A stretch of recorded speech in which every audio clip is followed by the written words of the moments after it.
Ah, voilà ce qui arrive lorsque t'es pas capable de marquer un seul but de la victoire. On dirait que, pour de vrai, quand je regarde juste vraiment cette équipe des Gunners face à des équipes sous-estimées comme Fulham, comme je l'ai dit dans ma vidéo d'avant-match, pour de vrai, on dirait qu'on est vraiment plus fort lorsque on est hors jeu ou soit quand on est presque hors jeu. Salut à tous, aujourd'hui on se retrouve pour faire le débrief de cette rencontre entre Fulham et Arsenal. Match nul, un but partout. Est-ce qu'on peut être satisfait? Est-ce qu'on peut être déçu? C'était très décevant, franchement c'était très décevant. On était vraiment pas loin d'avoir deux buts hors jeu parce qu'on en a eu un autre qui aurait pu être un but victorieux de la part de Saka, mais ça a été vite, refusé, c'est ça. Mais en tout cas, alors, on en parlera de ça tout de suite. Mais avant de commencer, n'hésitez pas à vous abonner, liker, commenter, ça va faire toujours un très grand plaisir de vous avoir dans mes vidéos. Là, faut dire qu'offensivement, on n'a pas du tout été à la hauteur. T'avais franchement beaucoup d'opportunités, encore une fois. Ça aurait pu être la même chose que face à Newcastle. À moins, la seule différence, c'est que Newcastle ont eu beaucoup plus de chances de peut-être mettre un deuxième ou un troisième. Mais là, c'était comme... Là, on a vu une équipe des Gunners qui a vraiment juste essayé par la suite. En un tir, Fulham a marqué. Et sinon, en un tir, voilà. Encore une fois, c'était une erreur ou est-ce que tu as dû laisser le ballon passer? Fulham, je peux dire que cette équipe de Fulham, honnêtement, on leur a beaucoup laissé le ballon. Et je peux dire que franchement, le but, si juste Gabriel serait là, on n'aurait même pas pu concéder ce but. Franchement, Kivior, il m'énerve ce défenseur. J'ai bien aimé son match contre United. Il est juste... Kivior, je vous dis, Jacob Kivior, là, il est juste fort quand il joue à domicile. À l'extérieur, il est gaze. C'est une merguez à l'extérieur. Franchement, j'aime même pas sa façon de comment il court. J'aime pas la façon de comment...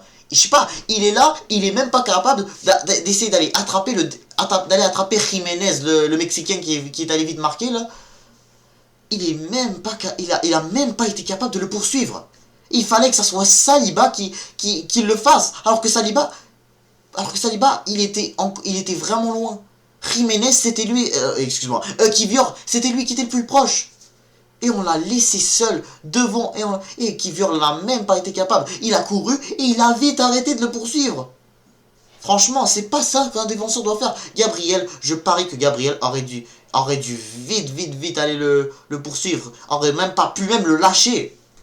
Kivior l'a laissé courir. Il a même pas essayé de l'attraper. Pour de vrai. Déjà juste la passe décisive qu'il a fait le défenseur de Fulham, pour de vrai, elle a été extraordinaire aussi, il faut dire la vérité. Mais comment est-ce que tu peux être... Comment tu peux être là... Comment tu peux voir Jiménez là tout seul devant les buts en train de marquer? Franchement, une erreur qui a vraiment coûté cher dans notre match. Et à part ça, à part ce but là, Fulham n'a même pas eu grand chose de dangereux. À part une seule fois... Ou est-ce qu'en deuxième mi-temps, il y a eu une contre-attaque qui a été vite, super bien arrêtée par David Raya. Vraiment bien.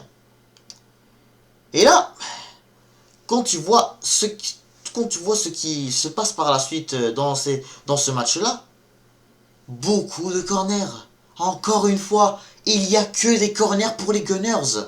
Pas pour Fulham. T'en en avais plein. Et t'en as réussi un seul, d'accord. Franchement, mais... Celui-là aussi, il était pas loin d'être hors jeu. Vraiment pas loin. Ah, ça même d'être hors jeu. Heureusement juste que le pied du défenseur, si je me trompe pas, il s'appelle Robinson, mais peu importe. Heureusement que le pied du défenseur adverse n'était pas... Il était genre... a permis à Saliba que son but a été compté. Heureusement. Parce que là, imagine, t'as deux buts hors jeu. Et tu perds un 0, ça nous fait des flashbacks sur Aston Villa la saison dernière. Il y a un an même, il y a pile un an. Et là on perd ce match, on perd des points précieux. T'as Chelsea là, ils perdaient 2-0 contre Spurs, ils sont revenus à 4-3. Ils ont fait l'essentiel. Chelsea, voilà. Chelsea, vraiment...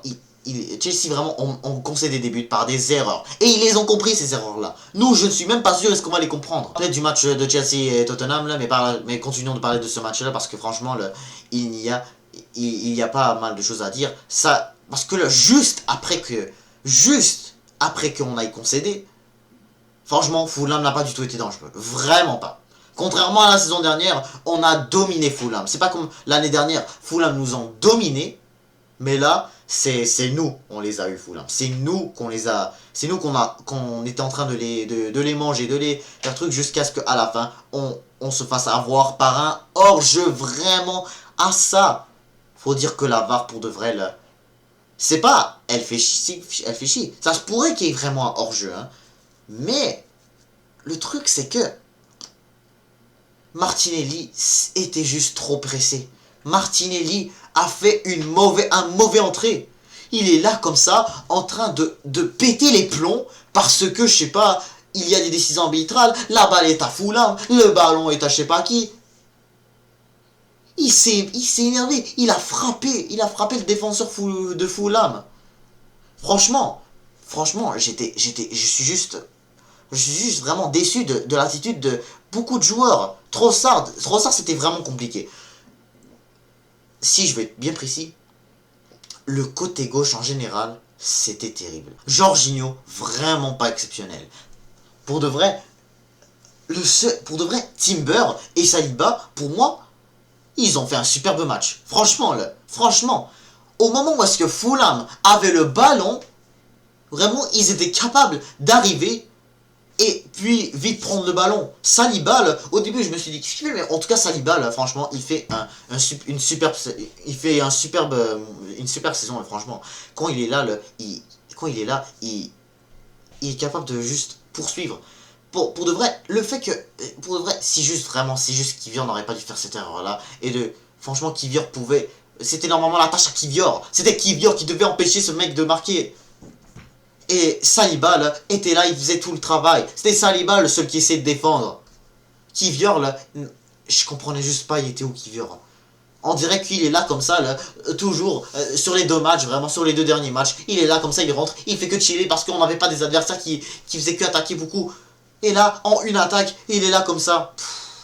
Et on donne un but à cette équipe de Fulham qui aurait pu vraiment, on donne un but, mais que par la suite, vraiment, on s'est même pas repris vite après ça. Declan Rice, c'est un milieu qui courait quand même. Lui, pour moi, Odegaard, franchement, faut dire que lui, là, c'était pas un match exceptionnel de la part de Odegaard quand même. Parce que, franchement, Saka, faut dire que c'était l'un des seuls joueurs qui donnait beaucoup de danger. Franchement, Trossard, franchement, il n'a pas du tout été exceptionnel. Trossard, il est devant, il est là, toujours il perd la balle. Toujours, il est dans l'axe, il perd le ballon. Parce que là, il sait pas, est-ce qu'il joue pas, est-ce qu'il joue milieu, est-ce qu'il joue attaque, je sais pas. Comme si genre on était encore, il y a un mois, lorsque Odegaard n'était pas là, donc là, il devait faire jouer Martinelli, Saka, Trossard. Franchement, cette composition, vraiment, cette équipe commence vraiment à me rendre un peu, je sais pas, elle commence à me faire poser des questions un peu. Pour ce transfert de janvier, il faut qu'on trouve vraiment des bons transferts. Parce que franchement, que tu fasses juste jouer Trossard, Martinelli, lequel choisir. Les deux en première mi-temps, parfois ils font des mauvaises premières mi-temps. Mais en deuxième mi-temps, là, franchement, j'étais pas du tout choqué. En vérité, là, quand je voyais Fulham qui menait 1-0, je sentais direct la défaite. Je sentais une défaite. Et ça me fait toujours sentir comme une défaite. Après voir Chelsea qui nous dépasse maintenant avec 2 points d'avance. Ça sent une défaite un peu. Franchement. Mais moi, qui voulais vraiment me venger de cette équipe de Fulham, on n'a pas été encore une fois capable de s'imposer. Franchement, Martinelli était vraiment pressé. Si juste vraiment, il aurait dû attendre que la balle aurait dû arriver avant de se mettre à attaquer. Là, avant d'avancer plus vers le but, là, il n'y aurait pas dû avoir d'hors-jeu. Là, il y aurait pu avoir un but pour Bukayo. Là, il y aurait pu avoir une victoire. Là, il aurait pu avoir des 3 points précieux. C'est dommage, franchement c'est dommage. Mais faut dire que c'était pas facile non plus. Faut dire que c'était pas facile. Fulham ont très bien défendu. Ils ont vraiment bien défendu.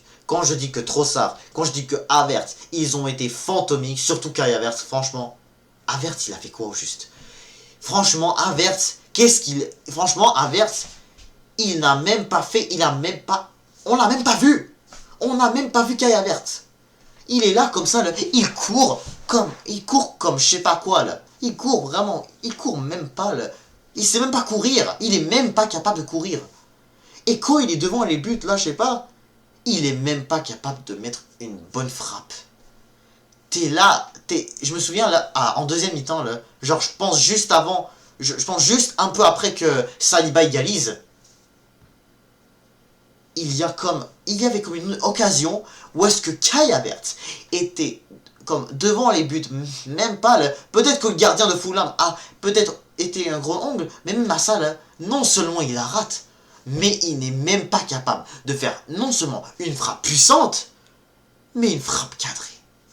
Une frappe cadrée, il n'est même pas capable de faire ça. Parce que là, tu perds des points là, dans un match où est-ce que tu pouvais largement marquer genre 1, 2 ou 3 buts là. Moi là je disais on devait normalement gagner 3-1. Normalement t'avais des chances de gagner 3-1. T'avais des chances. En plus du but hors jeu. Si on compte pas le but hors jeu de Saka. Si on compte pas le but de Saka. Et on compte le but de Saliba. Il y avait cette frappe de Havertz dont je parlais. Et il y avait bien sûr aussi une frappe de Rice qui a été juste pas du tout puissante. Juste après l'égalisation. Pour de vrai, la fois où est-ce qu'on a eu des occasions beaucoup plus dangereuses, c'était surtout après le but de Saliba. C'est là où est-ce qu'on a commencé à... C'était surtout là où est-ce que surtout on commençait à vraiment essayer. Avant, on avait quand même des corners. On avait des corners, on avait beaucoup de corners. Mais on n'arrivait même pas à les tirer bien.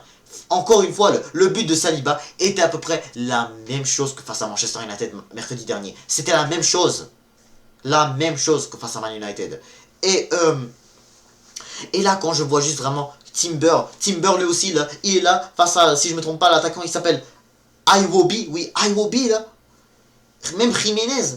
Des fois, là, il est là comme ça, ils arrivent à un dégagement de la part du gardien de Fulham, et là, il reçoit la balle, direct Timber, il faisait des tags. Il faisait des tags incroyables. Partez aussi, franchement, partez. Je m'en allais le critiquer, la vérité, mais non. Encore une fois, là, je fais que me rappeler, là.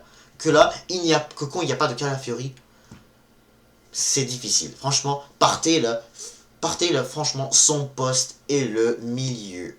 Et le milieu défensif. Jorginho, terrible. Pour de vrai, terrible.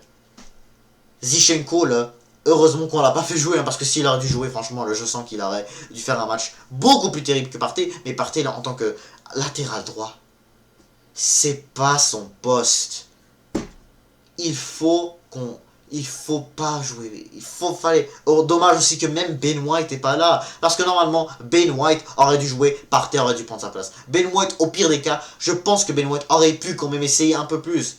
Contrairement à ce vieux Zinchenko. Ou à ce vieux Kivior même. Henry, encore une fois, il est rentré à la toute fin. Et on lui a même pas. Et encore une fois, on lui a pas donné beaucoup la balle. Encore une fois, on lui a pas beaucoup donné de chance. Franchement, quand tu perds 1-0, Henry, il doit rentrer. Jorginho, il est trop gaze. Pourquoi faire confiance à Jorginho? Parce qu'il a fait un bon match contre West Ham. Et par la suite, contre Man United, il a été disparu, je sais pas, il a fait quoi contre United? Et là maintenant, il est là comme ça, il va faire un bon match. Mais non, il a été terrible. Face à une équipe de Fulham qui n'est pas facile à affronter. Malgré que on les a dominés. Deuxième mi-temps, là, ils ont fait quoi de dangereux? Notre défense, elle était réveillée. Saliba, Timber. Je fais que rappeler des trucs parce que là, franchement, j'ai pas du tout aimé ce match. Tu pouvais genre marquer un deuxième. Tu pouvais marquer un troisième, et tout. Tu rates des chances incroyables. T'avais beaucoup de corners aussi. Ça me rappelle le match de l'Inter. Normalement, ce match me fait un peu penser à l'Inter Milan aussi. Me fait penser un peu au match de l'Inter Milan. Malgré qu'on l'a perdu, ce match-là. Mais normalement, ça aurait pu être un match nul assez pareil. Si on aurait dû, encore une fois, être beaucoup plus fort et efficace. C'est là où que je me dis franchement qu'il nous faut un buteur. Il faut un vrai attaquant et un vrai ailier. Un vrai ailier gauche. Parce que Martinelli... Quand tu vois vraiment juste Martinelli et Trossard, quand il faut les rentrer, quand il faut qu'ils jouent, est-ce qu'ils sont en forme, est-ce qu'ils le sont pas, il faut vraiment un peu d'honnêteté. Il faut vraiment qu'on réfléchisse un petit peu là. Parce que, qu'est-ce qu'il faut faire? Juste, qu'est-ce qu'il faut faire juste pour que vraiment on n'ait aucun problème dans tous les matchs? Je sais que dans la vie, on peut pas toujours tout gagner nos matchs. Je sais que vraiment, être vraiment une équipe invisible et être une équipe invaincable comme le Leverkusen de l'année dernière, c'est pas facile de faire comme ça. Oui, je sais, je suis en train de parler comme si on avait perdu, mais malgré tout, t'es maintenant troisième de la Ligue. T'es maintenant troisième de la Ligue, 2 points derrière Chelsea, alors que normalement t'aurais pu rester même devant Chelsea. Malgré tout. C'est vraiment grave. Franchement, c'est très grave. C'est normalement des points précieux que t'as perdus. Et que là, franchement, lorsqu'on va affronter Monaco, lorsqu'on va affronter Everton, Palace, franchement, il faut qu'on se réveille. Il faut se réveiller parce que là, déjà juste, est-ce que quand Gabriel revient, de ce que j'ai vu, je pense avoir vu que Gabriel pourrait être de retour avant le match contre l'AS Monaco.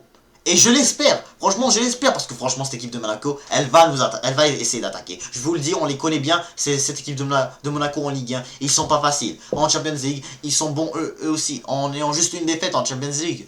Comme nous, mais ils vont pas être simples, franchement ils vont pas être simples. Va falloir qu'on se réveille, pour de vrai va falloir qu'on se réveille. Et si Gabriel est là, encore mieux, encore mieux.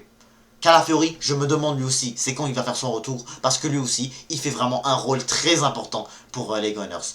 Malgré que, voilà, si vous me dites encore une fois que malgré, il peut parfois perdre le ballon, parfois il se fait dribbler par des attaquants, c'est parce qu'il n'y a personne qui peut l'aider. Il n'y a personne parfois qui peut l'aider.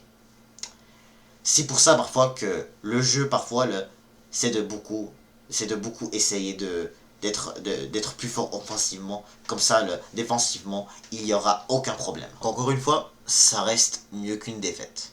Parce que là, t'es quand même devant City de 2 points. Mais le négatif, c'est que là, maintenant, t'es 2 points derrière Chelsea qui ont fait un très bon match. Et là, on va parler de cette rencontre. Chelsea-Tottenham. Ou Tottenham-Chelsea, parce que c'était au Tottenham Hotspur Stadium. Tottenham qui menait 2-0. Encore une fois, par des erreurs de la part de Chelsea.